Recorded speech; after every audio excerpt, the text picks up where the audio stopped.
بہت سارا قرآن گرایا جا چکا ہے، صرف تھوڑی بہت ہی تبدیلی نہیں ہوئی. یہ ساری چیزیں انہی کی کتابیں ہیں، یہ مستند کتابیں ہیں، یہ پوری کتاب ہے، پوری کتاب یہ صرف اور صرف اسی بات پر لکھی گئی ہے.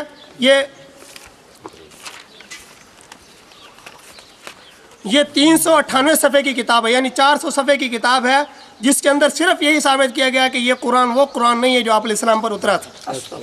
400 صفحے کی کتاب لکھنا اور پھر بھی یہ کہنا ہے کہ ہم قرآن کو محرف نہیں مانتے، ہم یہ کہتے ہیں کہ قرآن وہی ہے جو آپ علیہ السلام پر اترا تھا، تو اس سے بڑا جھوٹا کون ہوگا دنیا کے اندر.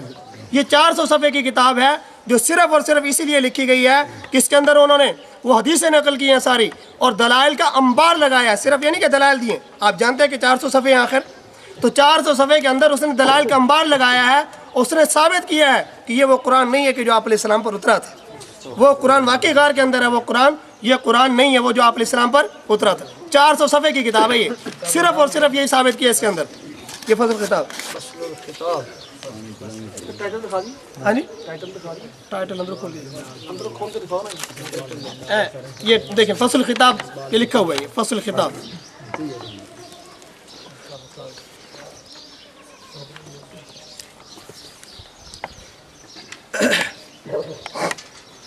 ہاں جی، یہ تفسیر عیاشی ہے، ان کے بہت بڑے مفسر ہیں محمد بن مسعود، انہوں نے یہ تفسیر لکھی ہے. اس کے اندر وہ لکھتے ہیں، صفحہ نمبر 25 ہے اس کا، جلد نمبر 1 ہے. اس کے اندر یہ لکھتے ہیں کیا نبی جعفر علیہ السلام قال لولا انه زید فی کتاب اللہ ونقص منه ما خفی حقنا علی ذی حجہ، اگر یہ بات نہ ہوتی کہ کتاب اللہ کے اندر زیادتی اور کمی کر دی گئی ہے تو ہمارا حق کسی بھی عقل مند پر مخفی پوشیدہ نہ رہتا. یہ وہ امام معصوم فرما رہے ہیں نا کہ لوگ ہمیں جو ہے امام نہیں تسلیم کرتے، لوگ ہمیں خلیفہ نہیں بناتے، ہمیں بادشاہت نہیں دیتے. اگر قرآن کے اندر یہ تبدیلی نہ ہوتی کہ یہ کمیاں اور زیادتیاں نہ ہوتی تو ہمارا حق کسی پر بھی پوشیدہ نہ رہتا. تو قرآن امام معصوم فرما رہے ہیں کہ قرآن کے اندر کمی بیشی ہو چکی ہے. روایت بس کریں، روایت. اب آگے وہ اچھا جی، یہ تو تھی جو روایات میں نے آپ کے سامنے پیش کی ہیں، وہ حدیثیں پیش کی ہیں کہ جن کے اندر آ رہا ہے کہ امام معصوم فرماتے ہیں کہ واقعی قرآن کے اندر کیا ہو چکی ہے، تبدیلی ہو چکی ہے. صرف تھوڑی بہت نہیں، 10 سپارے ایک جگہ سے گرائے جا چکے ہیں، پورے 2 ڈبل قرآن جو ہے وہ ختم ہو چکا ہے اور 2 سپارے ایک جگہ سے گرائے جا چکے ہیں. اتنی بڑی تبدیلی ہوئی ہے قرآن پاک کے اندر، اتنا قرآن گرایا جا چکا ہے نا.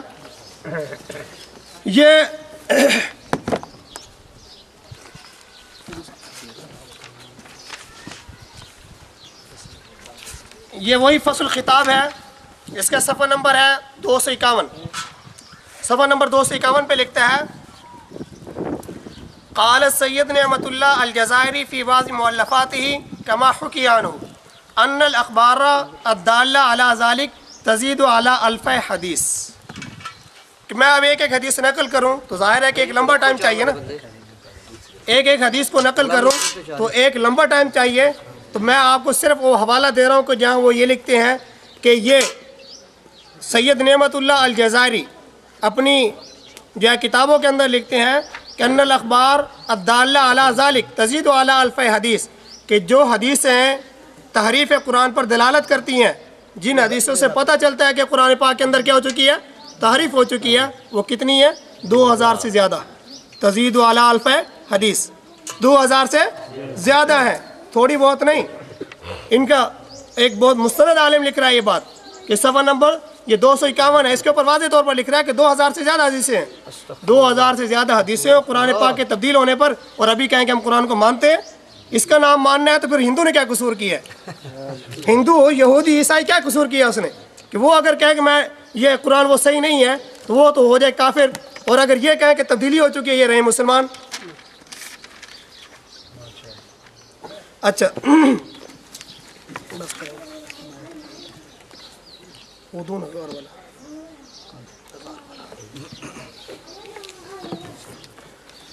اب آگے مسئلہ یہ کھڑا ہوتا ہے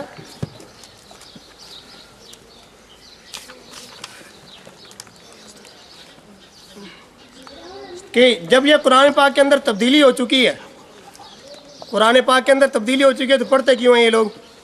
کہتے ہیں نا آپ کو یہ لوگ کہ اگر ہم یہ مانتے ہمارے ہاں اگر قرآن صحیح نہ ہوتا تو ہم پڑھتے کیوں اس کو؟ تو یہ اس لیے نہیں پڑھتے کہ قرآن پاک صحیح ہے، ان کی مجبوری ہے پڑھنا. وہ مجبوری کیا ہے؟ وہ یہ ہے. عن ابی سلمہ قال قرأ رجل على ابی عبداللہ علیہ السلام وانا اسمع حروفا من القرآن ليس على ما يقرأها الناس فقال ابو عبداللہ علیہ السلام كف عن هذه القراءة اقرأ كما يقرأ الناس حتى يقوم القائم فإذا قام القائم قرأ کتاب اللہ علی حدہ واخرج المصحف الذی کتبہ علی علیہ السلام. کہ ایک صحابی ہوگا نا ان کے نزدیک، تو کیونکہ امام معصوم کے پاس جو رہنے والا ہے، جس نے اس کی زیارت کی ہے ان کے ہاں، تو وہی صحابی ہے. تو امام معصوم کے سامنے ایک آدمی نے اس اصلی قرآن کے کچھ حروف پڑھے، جو اصلی قرآن ہے اس کی کچھ آیتیں پڑھی. تو انہوں نے فرمایا کہ کف عن هذه القراء، کف عن هذه القراء، یہ کیوں پڑھتے ہو؟ یہ پڑھنے کی آپ کو کس نے اجازت دی؟ یہ قرآن نہ پڑھو، آپ وہی پڑھو جو لوگوں کے درمیان موجود ہے. وہ قرآن کب پڑھا جائے گا؟ فرمایا کہ یہ قرآن اس وقت پڑھا جائے گا جب وہ 12واں امام مہدی ہے نا، وہ غار سے نکلے گا، وہ آ کر پڑھائے گا اس کو. تمہیں پڑھنے کی اجازت نہیں ہے. تم تقیہ کرو، تقیہ کر کے یہی قرآن پڑھو جو لوگوں کے درمیان موجود ہے. وہ قرآن اس وقت پڑھا جائے گا جب غار سے 12واں امام نکلے گا. ابھی تک کہتا ہے ہمارا قرآن غار میں نہیں ہے، ہمارا قرآن یہ ہے. تو یہ پڑھنا ان کی مجبوری ہے صرف اسی بنا پر. یہ تفسیر مقبول کے اندر ہے، یہ فصل خطاب، یہ فصل خطاب کرمانی ہے. یہ بس اس کے اندر یہ ترجمہ مقبول ہے وہی، اس کا صفحہ نمبر ہے 479. اس کے اندر یہ لکھتا ہے کہ معلوم ہوتا ہے کہ جب قرآن میں ظاہر اعراب لگائی گئی، زبر زیر لگائی، تو ظاہر اعراب لگایا گیا تو شراب خور خلفاء کی خاطر. شراب خور خلفاء کون؟ ابو بکر، عمر فاروق، عثمان غنی، علی المرتضیٰ رضی اللہ عنہ اجمعین. ان کے بارے میں کہہ رہا ہے شراب خور، شراب پینے والے خلفاء. تو ابھی یہ کہتا ہے میں صحابہ کو مومن مانتا ہوں نا، صحابہ کو میں سچا مانتا ہوں. تو شراب خور خلفاء کی خاطر یعصرون کو یعصرون سے بدل کر معنی کو زیر و زبر کر دیا گیا. زیر و زبر کیا گیا. یا مجہول کو معروف سے بدل کر لوگوں کے لیے ان کے کرتوت کی معرفت آسان کر دی گئی. آگے کہتا ہے ہم اپنے امام کے حکم سے مجبور ہیں، ہم اپنے امام کے حکم سے مجبور ہیں کہ جو تغیر یعنی تبدیلی یہ لوگ کر دیں تم اس کو اسی کے حال پر رہنے دو. جو تبدیلی ابو بکر، عمر، عثمان غنی رضی اللہ عنہ اجمعین نے کر دی اس کو ویسے ہی رہنے دو. اور تغیر کرنے والے کا عذاب کم نہ کرو. یہ نہ ہو کہ صحیح ہو جائے اور ابو بکر کا عذاب کم ہو جائے، اور یہ نہ ہو کہ صحیح ہو جائے تو عمر کا عذاب کم ہو جائے. یہ نہ ہو کہ قرآن صحیح ہو جائے اور عثمان کا عذاب کم ہو جائے، الیاذ باللہ رضی اللہ عنہ اجمعین. اور ہاں جہاں تک ممکن ہو لوگوں کو اصل حال سے مطلع کر دو. لوگوں کو بتاتے رہو کہ یہ وہ قرآن نہیں ہے کہ جو آپ علیہ السلام پر اترا تھا. لوگوں کو بتاتے رہو. قرآن مجید کو اس کی اصلی حالت پر لانا، یعنی ویسے پڑھنا جیسے کہ آپ علیہ السلام پر اترا تھا. جناب صاحب العصر علیہ السلام کا، کہ صاحب العصر یہ 12واں امام جو امام مہدی جس کو کہتے ہیں. تو قرآن مجید کو اصلی حالت میں پڑھنا کس کا حق ہے؟ اور 12ویں امام کا حق ہے. آپ کو پڑھنے کی اجازت نہیں. تو یہ اس بنا پر مجبور ہیں یہ لوگ کہ جس بنا پر یہ قرآن پڑھتے ہیں. سمجھا؟ تو یہ تھا جو تعریف قرآن پر میں نے حوالہ جات آپ کے سامنے پیش کیے. یہ حوالہ جات سامنے آنے کے بعد اب بھی اگر شیعہ کہے کہ ہم کہتے ہیں کہ قرآن پاک صحیح ہے، تو پھر تو یقیناً اس کے تقیہ اور جھوٹ کے سوا اس کو کیا کہا جا سکتا ہے. اب صحابہ کرام کی توہین کے بارے میں ذرا چند حوالہ جات.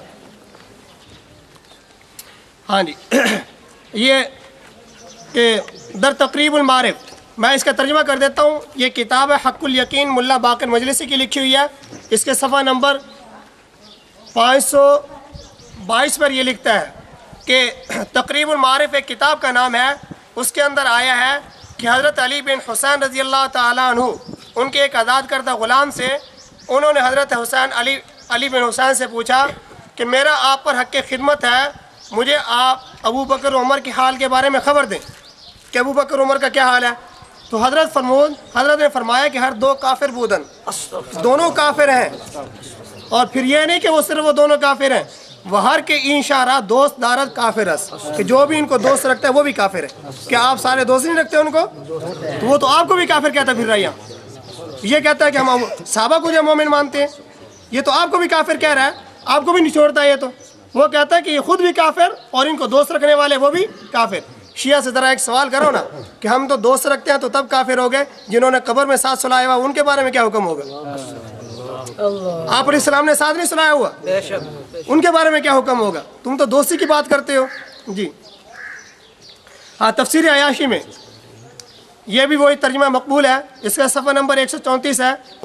اس کے اندر تفسیر عیاشی میں جناب امام محمد باقر سے مروی ہے کہ بعد جناب رسول خدا صلی اللہ علیہ وسلم یعنی آپ علیہ السلام کی وفات کے بعد سوائے 3 شخصوں کے اور سب مرتد ہو گئے، صرف 3 آدمی مسلمان بچے 1.25 لاکھ صحابہ میں سے، صرف 3 آدمی مسلمان بچے، باقی سب کے سب کیا ہو گئے؟ مرتد۔ وہ کون ہے جی 3 آدمی جو بچ گئے مسلمان؟ وہ ہیں جی سلمان، ابو ذر، مقداد۔ یہ تو انہوں نے یہاں مرنے کے بعد لکھا ہے، وہ دو نا جس میں زندگی میں منافق ہے۔ یہ دو یہ کتاب ہے۔ اچھا تو ان 3 میں تو حضرت علی کا نام بھی نہیں ہے نا؟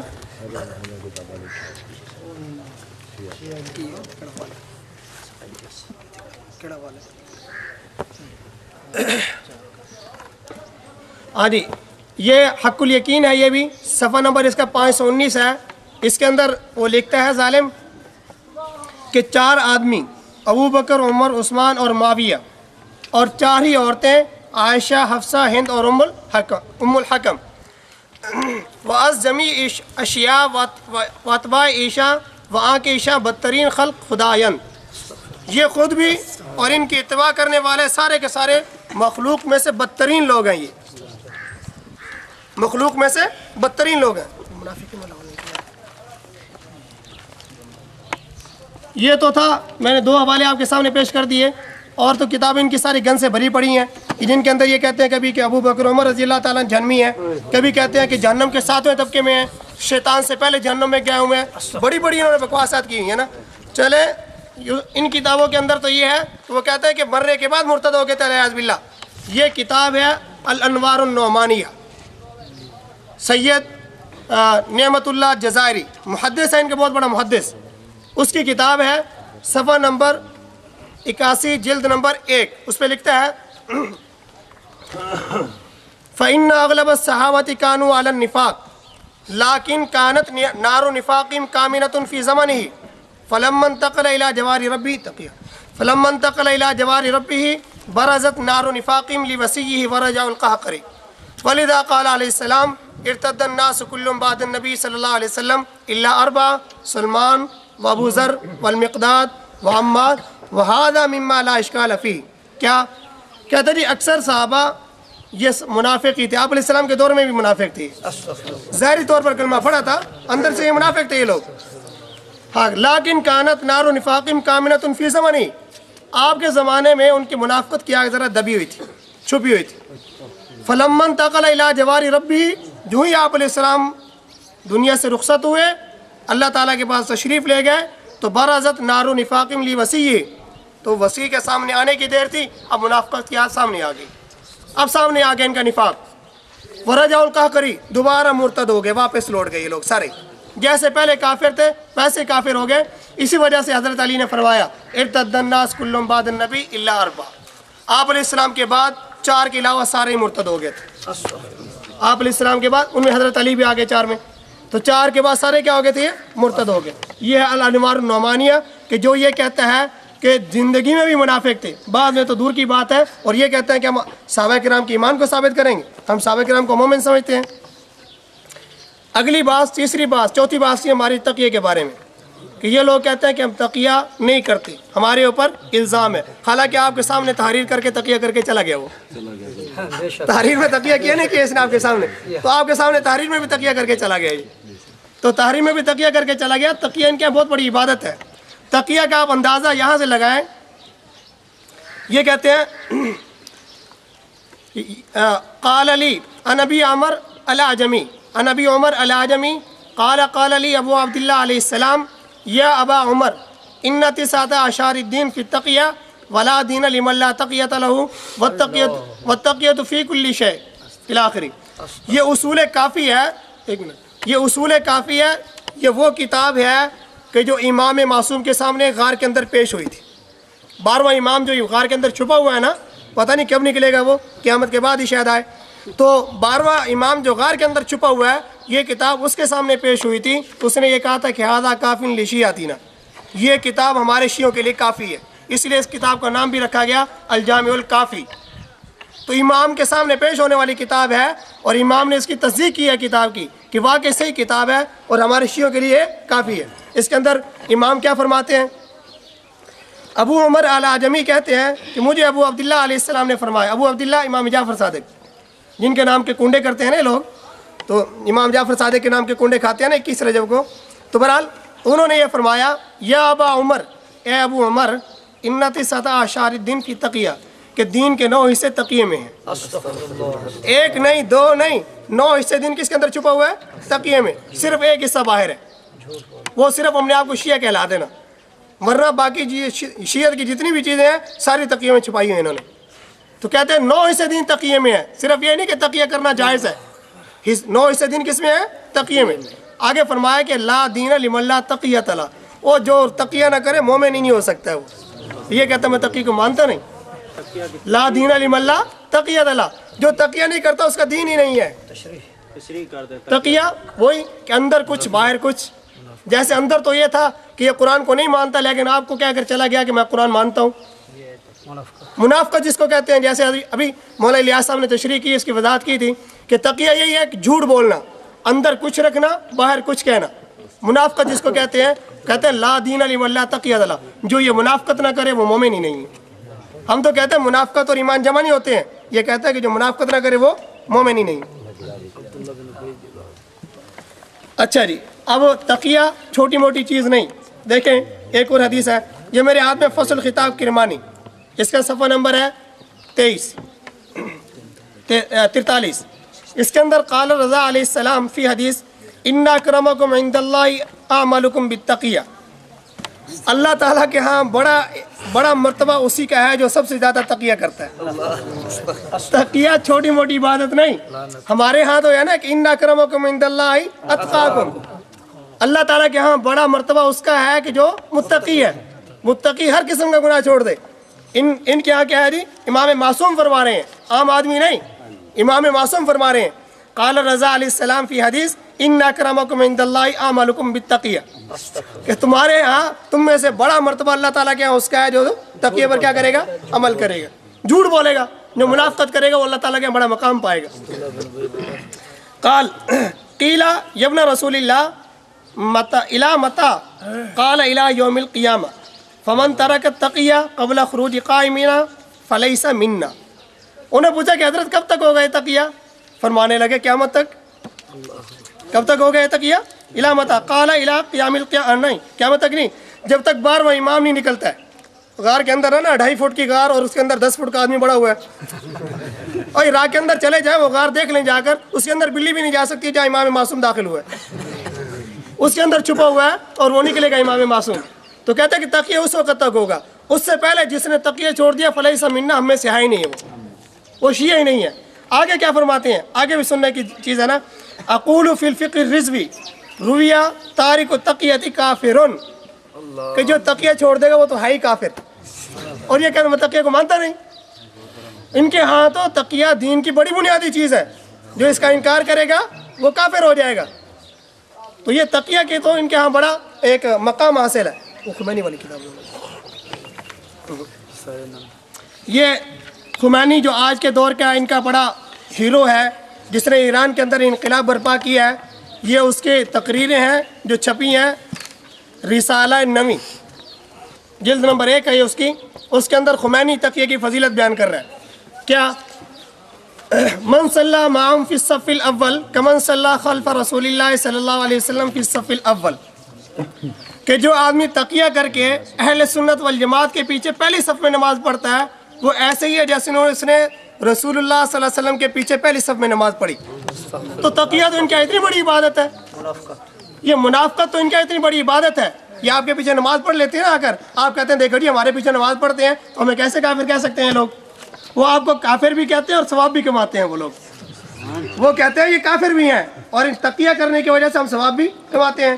کہ ان سنیوں کے پیچھے تقیہ کر کے منافقت کے ساتھ نماز پڑھنا اور پہلی صف میں نماز پڑھنا ایسی ہے جیسے آپ علیہ السلام کے پیچھے پہلی صف میں نماز پڑھنا۔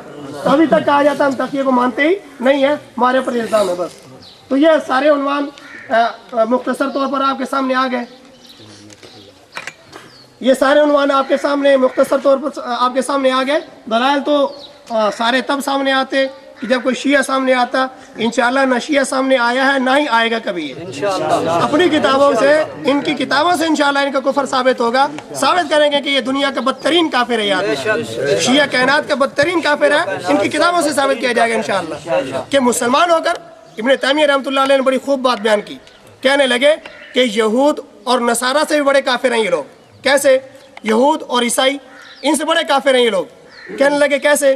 فرمایا کہ یہودی آج تک یہ نہیں کہنے کے لیے تیار کہ جو موسیٰ علیہ السلام کے صحابی تھے وہ منافق تھے. وہ موسیٰ علیہ السلام کے مرتے ہی دین سے پھر گئے تھے. اور آج تک موسیٰ علیہ السلام کے جو صحابی تھے ان کے بڑا احترام کرتا یہودی. عیسائی آج تک یہ کہنے کے لیے تیار نہیں کہ عیسیٰ علیہ السلام کے جو صحابی تھے وہ منافق تھے. اور عیسیٰ علیہ السلام کے مرتے ہی سارے کے سارے مرتد ہو گئے تھے. یہ دنیا کا ایک واحد ٹولہ ہے کہ جو کہلاتا بھی مسلمان ہے اور پھر کہتا بھی ہے کہ محمد صلی اللہ علیہ وسلم کے جو صحابہ تھے وہ آپ کی دور میں بھی منافق تھے اور آپ کے مرنے کے بعد بھی مرتد ہو گئے تھے.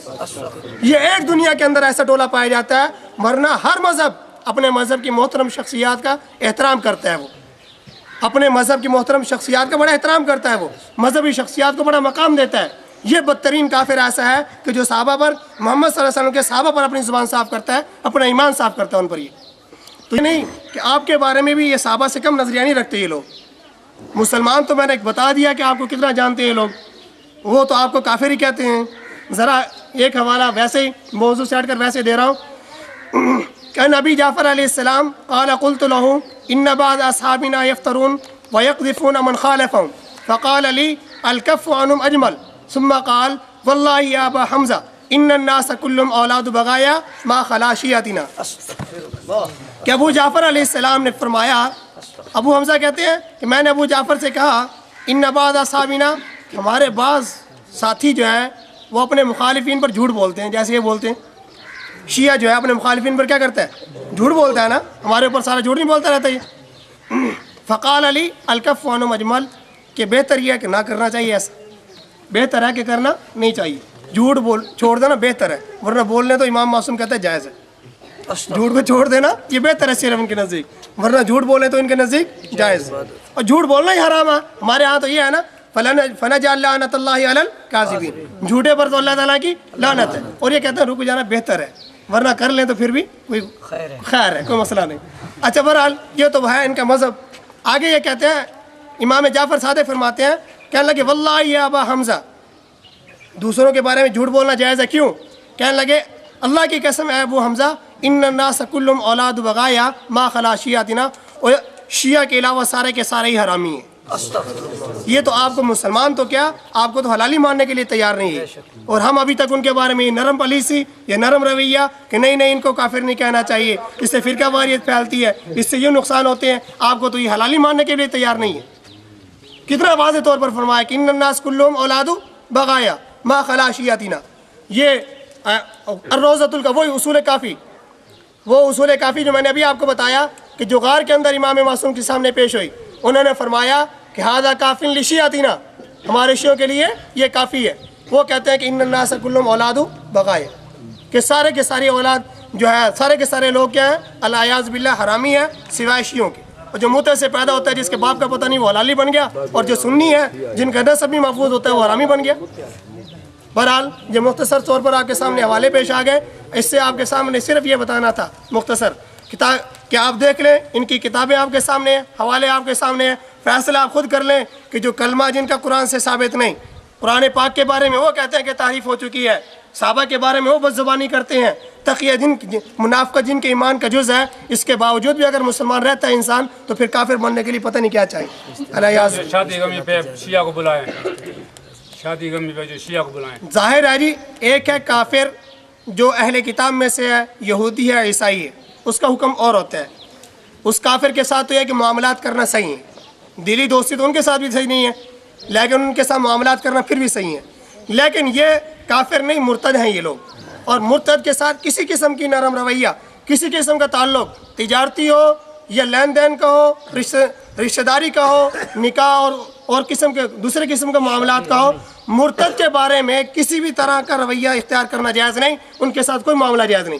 مرتد کے بارے میں تو اسلامی حکومتوں سے صرف یہ ہے کہ مرد کو 3 دن کی مہلت ہے کہ مسلمان ہو جاؤ ورنہ گردن اڑ جائے گی. اور عورت ہے تو وہ ہمیشہ کے لیے جیل میں رہے گی۔ مرتد کے بارے میں تو سزا ہی ہے ہمارے نزدیک، جو ہے ہی کافر کے بارے میں تو اللہ تعالیٰ فرماتے ہیں کہ ان سے نکاح کرنا تو ویسے ہی جائز نہیں ہے۔ مسلمان عورت یا مسلمان مرد کا اس کافر اور مرتدہ عورت سے نکاح کیسے جائز ہو سکتا ہے؟ اس لیے ان کو اپنے رشتے ناطے کرنا، ان کے ساتھ خوشی غمی میں بلانا بھی صحیح نہیں ہے۔ غمی کے اندر آپ کو پتہ ہے کہ یہ لوگ آپ کی جنازہ پڑھتے ہیں جب آ کر، تو کیا دعا کرتے ہیں آپ کے لیے؟ آپ کے لیے دعا یہ کرتے ہیں کہ اے اللہ اس کو عذاب قبر کے اندر مبتلا کر۔ اور جو آدمی آپ کو حلالی ماننے کے لیے تیار نہیں، جو علل اعلان آپ پر کفر کا فتویٰ لگاتا ہے، آپ کو کافر کہتا ہے، وہ آپ کے جنازے میں کھڑا ہو کر آپ کے لیے دعائیں کرے گا وہ؟ اس لیے اعلان کر کے نکالیں ان کو اپنے جنازے سے کہ جو بھی شیعہ ہمارے جنازے سے نکل جائے، ہم اپنے جنازے کو خراب نہیں کرنا چاہتے۔ اور پھر جو ایسا لانتی ہے اس کے اوپر اللہ تعالیٰ کی رحمت آئے گی۔ اس لانتی کی وجہ سے تو پورا مجمع لانتی بنے گا، اس لیے اس کو نکالیں باہر تاکہ ہمارے مجمع کے اوپر اللہ تعالیٰ کی ناراضگی نہ آئے، ہم دعا مانگے تو ہماری دعا قبول ہو۔ تو ان کو کسی بھی طرح کے اپنے پروگرام کے اندر شریک نہ کریں، ہاں صرف اور صرف اسلام کی دعوت دیں، ان کو اپنا مذہب ان کی کتابوں سے دکھائیں۔ وآخر دعوانا الحمدللہ رب العالمین۔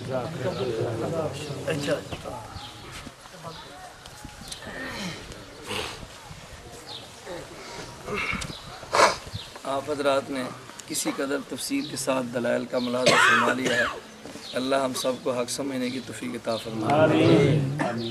مفتی صاحب نے ماشاءاللہ تفصیلاً اپنے دلائل آپ کے سامنے دکھا دیے ہیں اور سنا بھی دیے ہیں۔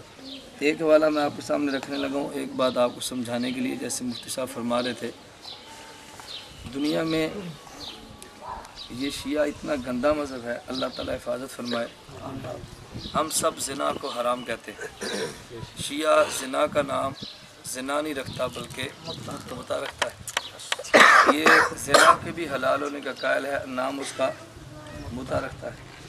اور اس سے اگلی گندی حرکت کہ شیعہ مذہب میں مردوں کے ساتھ بدفعلی کرنا بھی جائز ہے، جس سے آپ لونڈے بازی کہتے ہیں، لواطت کہتے ہیں، حرام بازی کہتے ہیں، شیعہ اس کا بھی قائل ہے۔ دیکھیں میرے ہاتھ میں کتاب ہے، اس کتاب میں اختیار و معرفت الرجال، مشہور اس کا نام ہے رجال کشی۔ یہ دیکھ رہے ہیں؟ جی دیکھ رہے ہیں، رجال کشی۔ اس کی ہے جلد نمبر 6 اور صفحہ نمبر 521، جلد نمبر 6 صفحہ نمبر 521۔ یہ آپ یاد رکھ لیں، رجال کشی جلد نمبر 6 صفحہ نمبر 521۔ اس میں روایت نقل کی ہے ان کے ایک بہت بڑے شیعہ کے بارے میں جس کا نام تھا محمد بن نصیر نمیری۔ یہ اتنا بڑا حرامی قسم کا انسان تھا، کہتے ہیں وذکر انہ رآ بعض الناس محمد بن نصیر عیانہ، اس کو بالکل کھلا دیکھا، چھپ کر نہیں، اعلانیہ۔ اس نے ایک اپنے پاس مستقل لڑکا رکھا ہوا تھا بدفعلی کروانے کے لیے، وغلام اللہ علی ظہرہ، لونڈا تھا، اس لونڈے سے بدفعلی کرا رہا تھا۔ وَأَنَّهُ آتَبَهُ عَلَى ذَلِكَ، کسی نے کہا گندے انسان تو کیسا گندا آدمی ہے، اتنی گندی حرکتیں کرتا ہے؟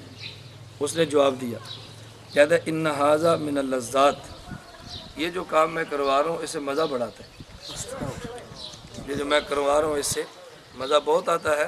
وَهُوَ مِنَ التَّوَاضُعِ لِلَّهِ، اور جو آدمی اس سے کروائے تو اللہ کی رضا کے واسطے اس سے عارضی پیدا ہو جاتی ہے۔ مذہب ہوا نا، یہ مذہب ہے۔ بترک تجبر، اس سے انسان کی اکڑ ختم ہو جاتی ہے۔ ترک تجبر کا معنی کہ اس کی آدمی کی اکڑ ختم ہو جاتی ہے۔ اب ہم کہتے ہیں اصل طریقہ تو یہ کہ ان کی اکڑ ختم کرنے کے لیے آدمی وہی طریقہ اختیار کرے جس کو ان نے خود اختیار کیا۔ کتنی گندی حرکت ہے، کہتے ہیں اس سے اللہ کے لیے عارضی پیدا ہوتی ہے اور آدمی کی اکڑ خانی ختم ہو جاتی ہے۔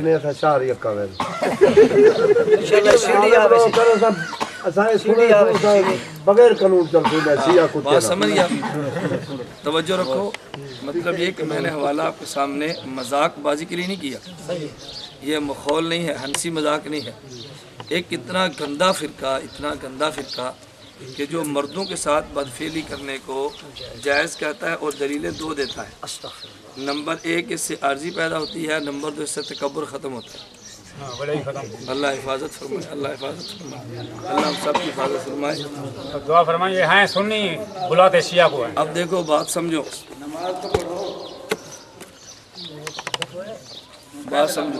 دلائل آپ کے سامنے آ گئے ہیں، اس لیے ہمارا حق یہ بنتا ہے اپنے عقائد کو سمجھیں، اپنے عقائد کو یاد کریں اور اپنے عقائد کی حفاظت کریں۔ اس کے لیے اپنی بھی حفاظت کریں، اپنی اولاد کی بھی، اپنے رشتہ داروں کی بھی حفاظت کریں۔ اور حفاظت کے دو طریقے ہیں، یہی آپ نے اختیار کرنے ہیں۔ نمبر 1 اپنے علماء سے تعلق رکھیں، اور نمبر 2 ان بدبختوں سے علیحدگی کا اظہار کریں۔ نہ ان کے نکاح میں جائیں، نہ ان کو اپنے نکاح میں بلائیں، نہ ان کا جنازہ پڑھیں، نہ ان کو اپنا جنازہ پڑھیں، نہ ان کا بیمار ہو اس کی بیمار پرسی کریں، نہ اپنے بیمار کی ان کو بیمار پرسی کرنے دیں، نہ ان کو اپنا یار بنائیں، نہ ان کے ساتھ یاری لگائیں۔ بس ان سے علیحدگی اختیار کرو، دنیا میں بھی علیحدگی اختیار کرو، اللہ پاک نے آخرت میں تو علیحدہ ویسے ہی کر دینا۔ ایسا نہ ہو کہ دنیا میں ان کا ساتھ دیں تو قیامت کو اللہ ان کے ساتھ کھڑا کر دے۔ یہ اللہ کے دشمن، اللہ کے نبی کے دشمن، نبی کے صحابہ کے دشمن، قرآن کے دشمن اور ان کے ماننے والوں کے دشمن۔ تو دشمنوں کے صف میں اچھا لگتا ہے، دوست دشمن کی صفوں میں اچھا نہیں لگتا۔ دوستوں اور دشمنوں کو پہچانو، اور اللہ ہم سب کو اللہ کے ولیوں کے ساتھ، اللہ کے دوستوں کے ساتھ محبت رکھنے کی توفیق عطا فرمائے، اور اللہ کے دشمنوں سے ہمیں بیزار رہنے کی اللہ توفیق عطا فرمائے۔ اللہ ہم سب کا خاتمہ بالایمان فرما دے۔ الحمدللہ رب العالمین، والصلاۃ والسلام علی رسولہ وعلی آلہ وصحبہ اجمعین۔ اے اللہ تو ہم سب کو دنیا بھر کے کفر سے نفرت کے اظہار کی توفیق عطا فرما۔ اے اللہ ہمیں جرأت کے ساتھ حق کے بیان کرنے کی توفیق عطا فرما۔ اے اللہ ہم سب کو اپنے دین کی محنت کے لیے قبول فرما۔ اے اللہ علماء حق کی حفاظت فرما۔ اے اللہ علماء حق کی مدد فرما۔ اے اللہ مجاہدین کی نصرت فرما۔ اے اللہ تو دین کو بالا فرما دے۔